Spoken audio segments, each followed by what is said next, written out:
been a minute since we've done one of these. Welcome everybody to Streaming Screams.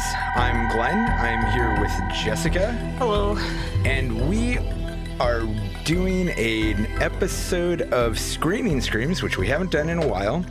This is a special episode where we do not deal with streaming movies, but rather go watch something in the theater and then come back to discuss it. So we have just gone out and seen Obsession. We are going to have some pretty heavy spoilers for this movie, but we'll try to put them like later.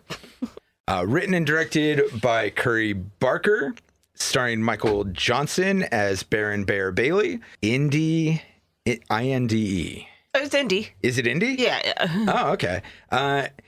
Indy Navarrete as Nikki Freeman. Cooper Tomlinson as Ian. And Megan Lawless as Sarah. What were your thoughts on Obsession? Good. God damn it, Jessica. Now you're just doing it to fuck with me, aren't you? That was good. It was funnier than I expected. It is. Like, I knew it was going to be quirky because I've seen Curry Barker. Curry is the name. Okay. Yeah. Sorry, Curry. Which, interestingly enough, I did not know that this was a Curry Barker movie. Going into it, I had seen very little. And I got real excited during the opening credits when it said directed by Curry Barker. Longtime listeners of the pod might remember that name from having directed 2 of the YouTube shorts that we watched during our YouTube special. And I mentioned it then. Yes, but that is a long time for me to... I mentioned that this was coming out. Yeah, but I was stoked about that because I really liked both of those shorts. Yeah, the 2 you've seen. Yeah, when we were doing that episode, I had suggested that we do The Chair, which I had already seen once and really liked and wanted to discuss with you. And then you brought in Milk and Cereal, which was by the same guy and was also very cool. So yeah, I was stoked to see that this Curry Barker had gotten like a major theatrical release. As far as I know, it's because of Milk and Cereal. I'm sure. I seem to remember it having a lot of views when we watched it. Yeah, it got really popular, which is funny because he shopped it around and nobody wanted to do it as a short film, but yeah, nobody wanted to fund it. And so he was like, well, I guess I'll put it on YouTube for free. And he edited it, cut it down a bit, the plot a bit, so that it would fit more as a YouTube.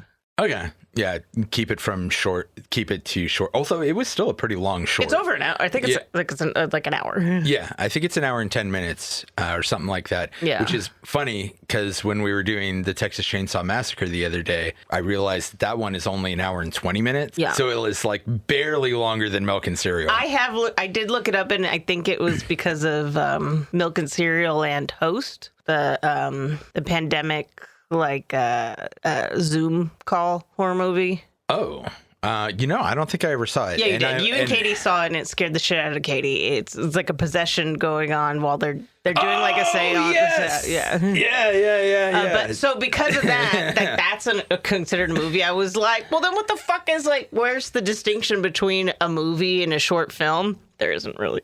Yeah. They're like, usually a movie is supposed to be close to an hour and a half, but there is no designated. Yeah, it's kind of like when a band puts out an EP as a major release, and people just call it an album. Like Alice in Chains' Jar of Flies. Broken from Nine Inch Nails. I was initially thinking that, and then I wasn't going to say it because I was like, I mentioned Nine Inch Nails way too often on this podcast. Everybody talks about it as just as an album. Yeah, well, because it is a major release and represents very solidly one era of the band. It totally does. Don't want to get into a Nine Inch Nails talk, but it is weird listening to it on streaming or even on CD now, because most of those songs are quote unquote secret songs. There's long parts of silence and then a song would come on and it makes it seem like the album ended. Yeah. So if you listen to it on streaming, you don't get that. Well, okay.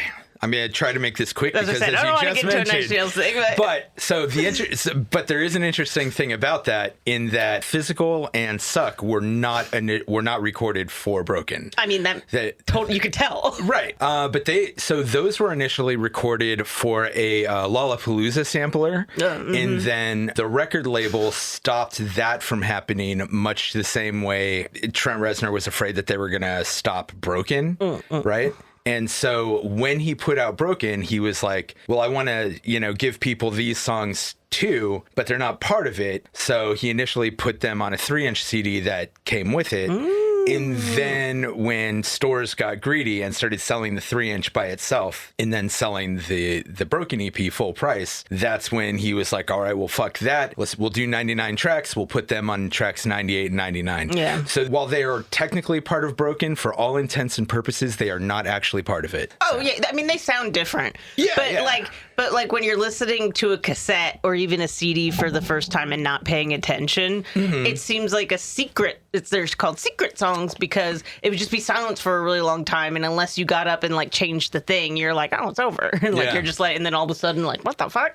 Yeah. But you don't get that anymore. No, I used to love that too so much. Because Extort has that too. And so does Tool. Yeah. Can't do that anymore, really. There were some editions of Nevermind that I think had that. Oh, yeah. Endless Nameless is on Nevermind. Yeah. Unfortunately, I initially had it on cassette, so I didn't get Endless Nameless. It was only on the CD version. Is that true? I'm pretty sure it was on the cassette I had. I mean, it certainly wasn't on my cassette, but I also don't think it was on every edition of the album. I'm like, you know what? It was a long time ago. Anyways, this isn't a music thing. Yeah. Anywho, congratulations, Curry Barker. You fucking made it. Yeah, it's crazy because he already got signed up to do 2 other movies before this even came out. Oh, he's really good, obviously. No, obviously, but usually you would think you would want their first movie to come out and see how it does, like a studio, before signing them up for a bunch of other projects. I would assume that, but honestly, I don't know enough about the film industry to know how true that is, because also film takes so fucking long that if you're waiting to see how somebody's first film does before you sign them up for the second one, he's already filmed his second film. That's yeah, sure, but if they didn't do it that way, that would be years of not working, right? When they could be getting production out of him. So I don't know if that's true, because the Filippo brothers, you got the one movie and then it was later they got because it did so well. True.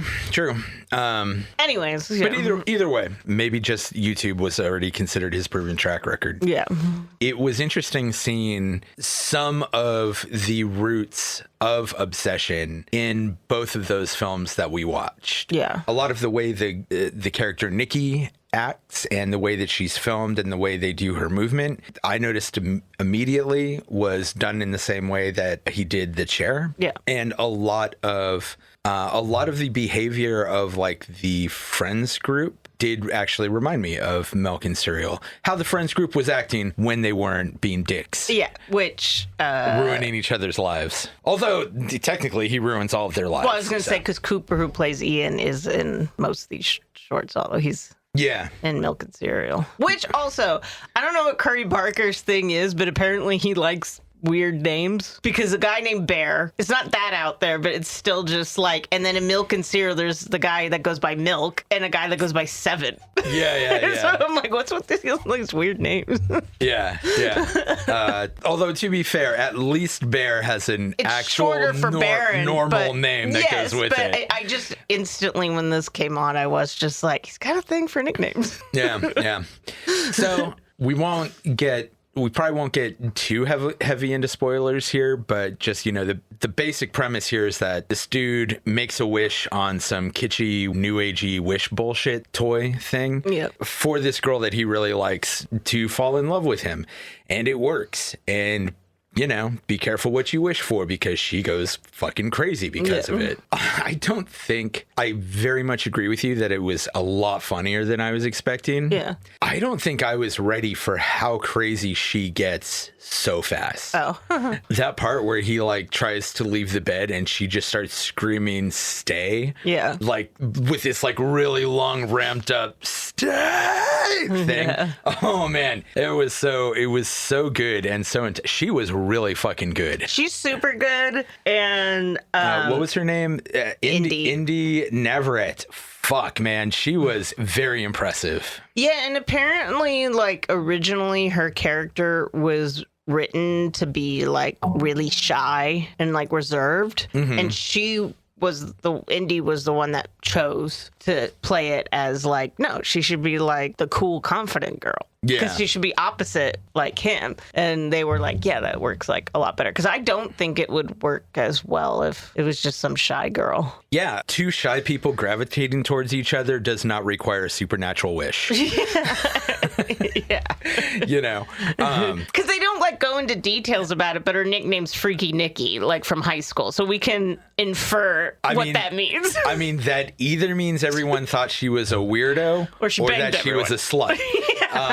You know, not to slut shame. Your sex life is your own choice, and it's fine with me. But that's like the idea. Yeah. And it's interesting because it's interesting that you say that. So I did not know that, but that kind of means that probably the name Freaky Nikki changes a little bit from the old shy reserve Nikki to the cool hot Nikki. You know, sure. Or you could also, I guess, possibly infer that she was just a shy weirdo who finally came out of her shell and doesn't like to look back on those days. Yeah. Which actually, I mean, I can kind of get. When I was a kid, I was a shy weirdo for a long time until I got into music and sort of really forced my own growth because I really was sitting there thinking, how can I be a rock star if I can't even talk to a girl in class? You know? So that very much forced me to like make myself learn how to be social, which was actually a fairly painful process at first. But glad I did. Yeah. You know, I think it suits my personality much better to be comfortable talking to people. Yeah. But yeah. Yeah, man.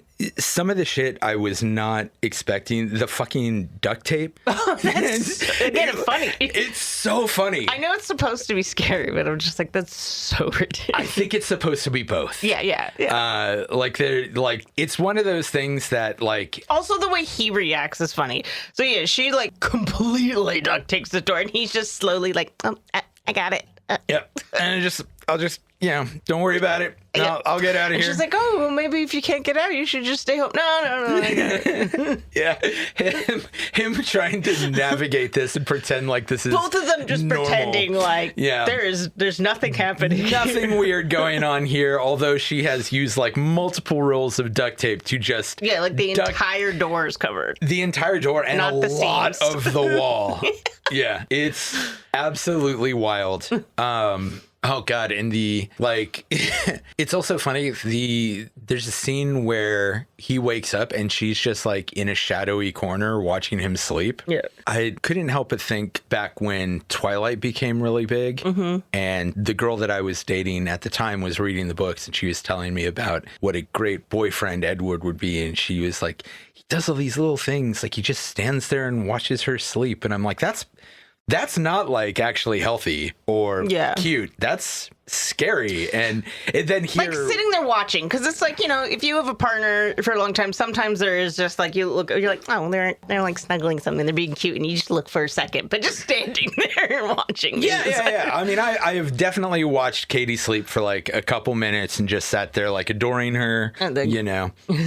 She's cute, love of my life. Yeah. I'm just, you just think for a minute about how cool it is that you get to be with this person. Sure. And then you get up and go to the bathroom or like whatever you're doing. Yeah, go back to playing video games or go back to work. Yeah. Whatever. Just lurking in a dark corner and just lurking there. Yeah. Fuck no. Not healthy and also terrifying. I would lose my shit if I woke up and saw Katie doing that. It would genuinely horrify me. Yeah. Are there any particular scenes or anything you wanted to discuss? Well, it depends. Like, that's how spoilery. We've already gotten fairly spoilery. I'll say that the brick scene was supposed to be a lot longer, but then it was going to get an NC-17 rating, so they... How was it going to be a lot longer? It was going to be like 7 more whacks. So long. 7 more whacks. They had to cut it out. That's wild. Because, man, Yeah, there's not really many kills in this, but there's one. It's one of those movies where if you just add up the amount of time that there is violence and gore and that sort of thing, it's not much. It's like seconds. Yeah. Maybe a minute. But like the extremity of it is fucking just makes things seem so much worse and more brutal. Yeah. I couldn't believe that brick scene. Like I wasn't disgusted by it, but I was just like, holy shit, I can't believe how hard they're going with this. Yeah, yeah. It was fucking great. I'll say that the beginning is a travesty. This guy, Nikki goes and orders a flight of shots. He goes and orders a pina colada. He never gets his fucking pina colada. It's like the bartender didn't even try to make it. No, and they all kind of make fun of him for a second. He just gets stuck with a shot, and you can see him like, well, because he says, "I don't like the taste of alcohol." Yeah, and you can see him sipping it and being like, "God damn it!" Yeah, but them just saying like the bartender didn't even like do his order. He never gets it. No, it kind of... And maybe he would have chilled the fuck out if he just got his pina colada.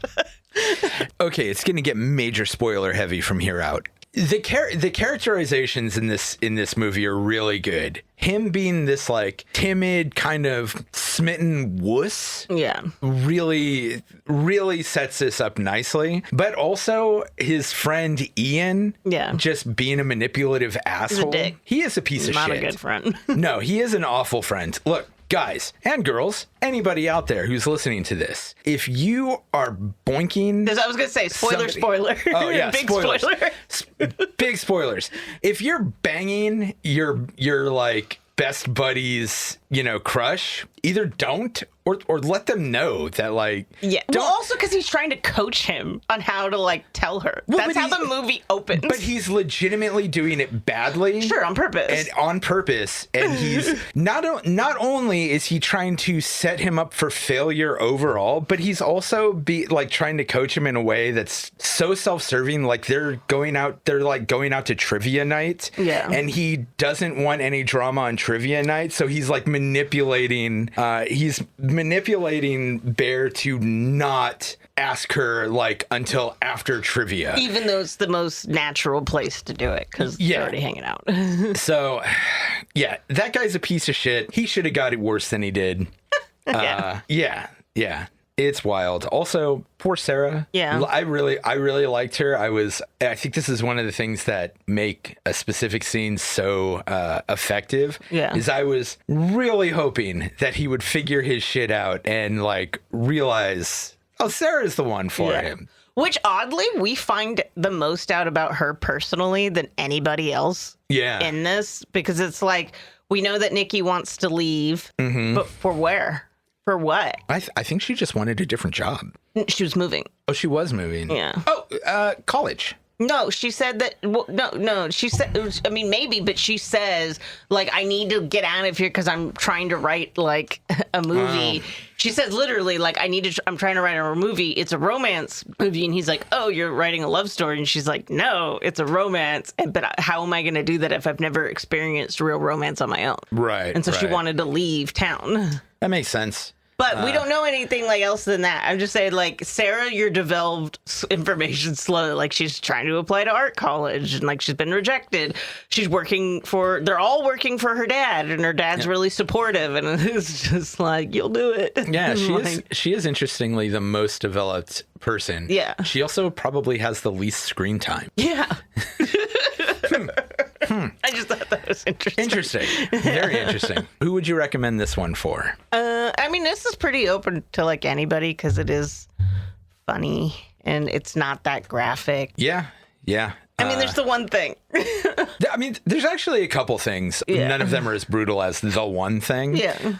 There's also a couple quick disturbing images later in the movie. You know what this is? This is one of those movies that like when you're a teenager, you put on when you think when your parents are asleep, and then your mom inevitably comes out right at the worst moment. That's exactly what this movie is. And then she's like, what the hell are you watching? And you're like, I swear to God, the whole thing isn't like this. I used to watch hentai in the front room, so I don't know. So the one that I always really remember was back in the days, long before streaming. There was this weird thing where anytime I watched The Prophecy with Christopher Walken, which is not a gory or gross movie, but every single time I put it on, and I mean every time, whether I put it on DVD or just caught it on like HBO, whatever, every time they got to the scene where they were going through the dead skin masks, my mom would come out and be like, "What the hell are you watching?" Yeah. You're just like, do you just smell dead skin masks? When, like, what's happening here? You know, it happened so many times. It was weird. It's like you coming in on me watching it with rape scenes in different movies. I'm like, I'm watching a horror movie. that was really early in our roommate-ship too, before we had Well, it's because I was like watching the original Spit on My Grave, so then I could watch like the second one. Yeah. No, and then I think I watched like Last House on the Left because I had never seen that. Definitely Last House on the Left. And also a remake came out. So I was watching the originals and then the remakes, and both these movies heavily involve rape. Right.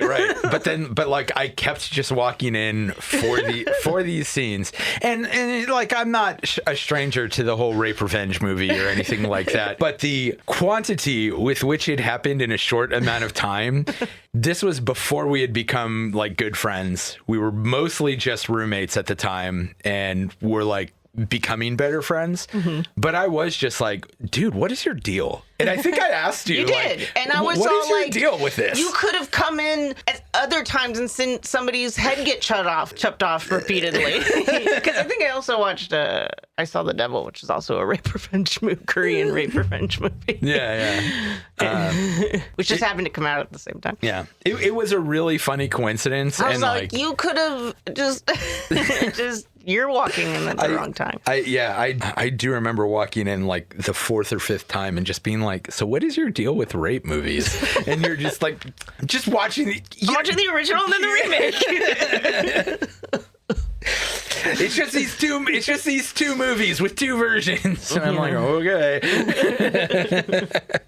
I have since learned that your taste is more diverse than that. But there was a minute where I was just like, damn, dude, you're really into this sort of thing.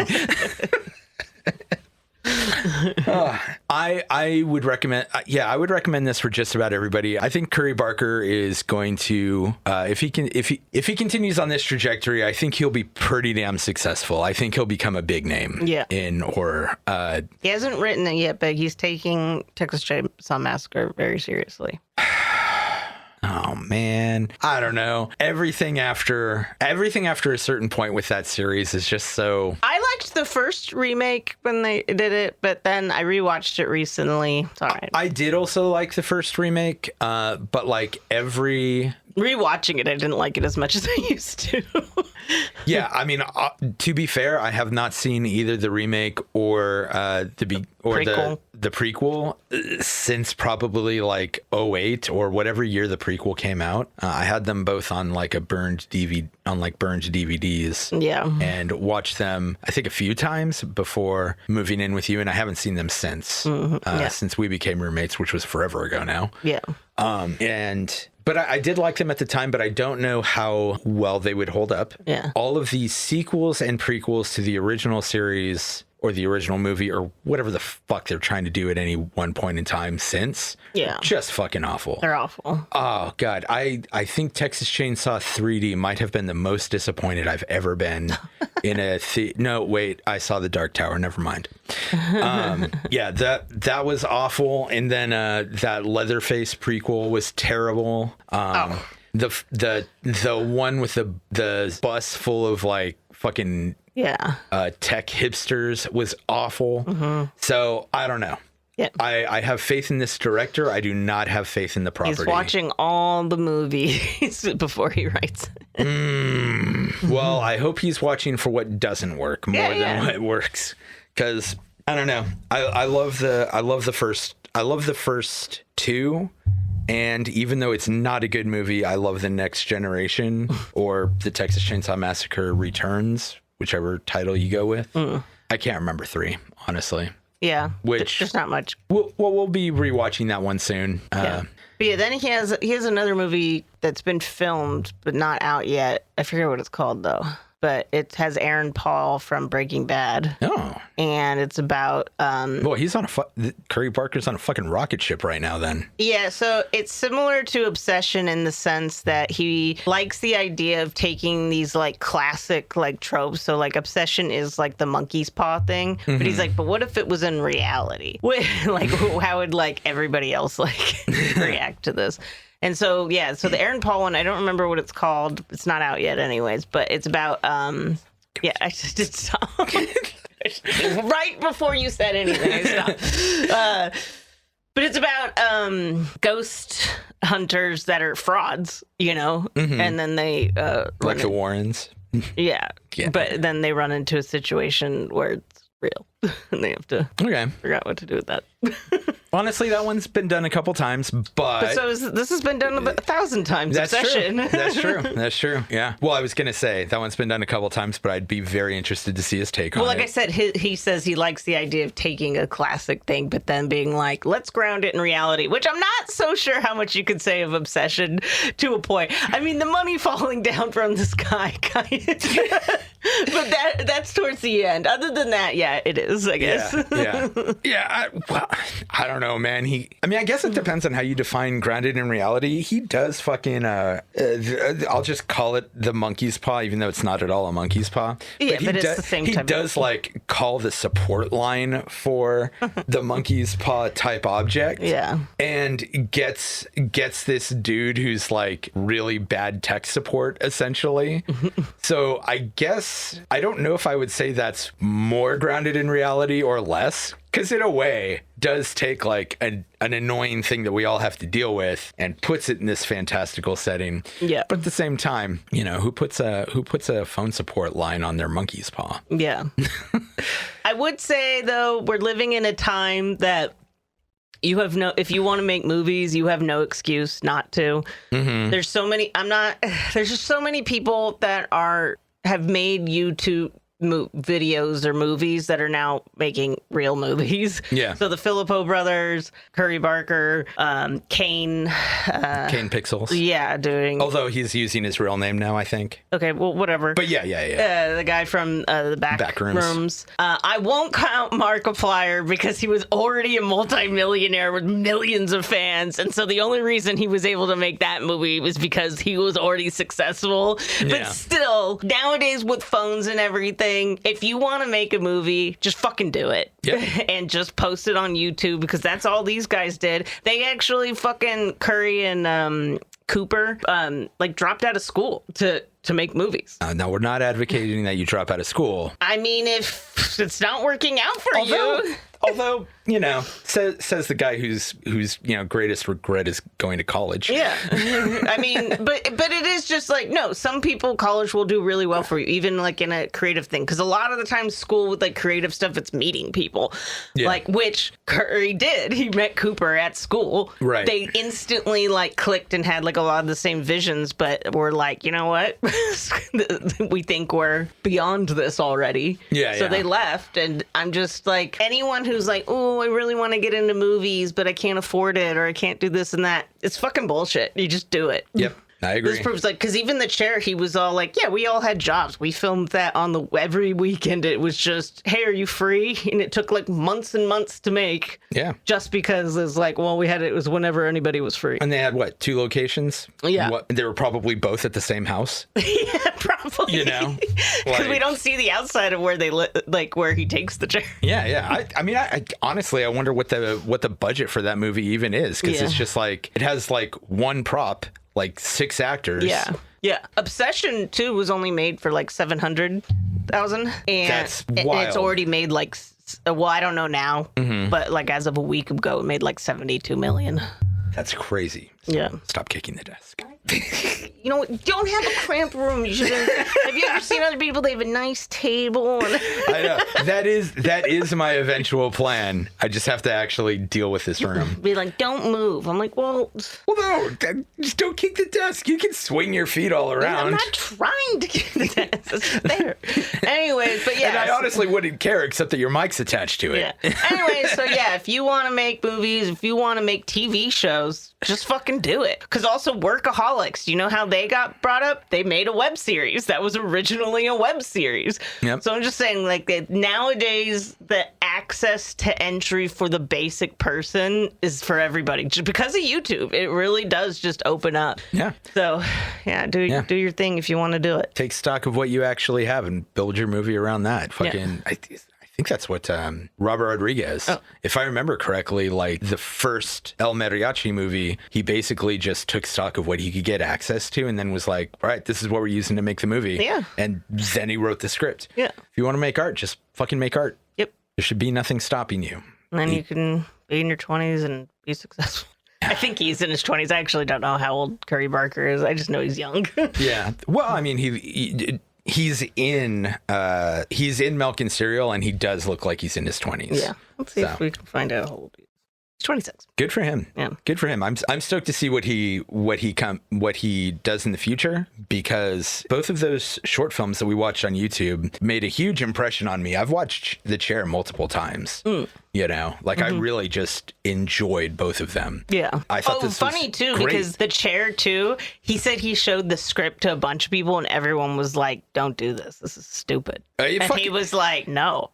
It ruled. Going to. It ruled. I thought it was great. It was. I could see on paper it would be hard to envision if you like, because screenplays aren't written like a book. That is true, but I will say a lot of my favorite movies are things that if you just write them out on paper, they sound stupid. Sure. Sometimes you have to trust that somebody has a vision. Yeah. And sometimes you have to trust that that person is you. Yeah. You know? Yeah, I really like it. I would recommend it for just about anybody. Especially if you like horror that's funny but not overly zany. Yeah. Like it's really good at being funny without being like wacky. Yeah, it's like sometimes it's just like a line that's not, the way it's delivered is totally serious, but it's funny. Yeah. Just like, well, you could die.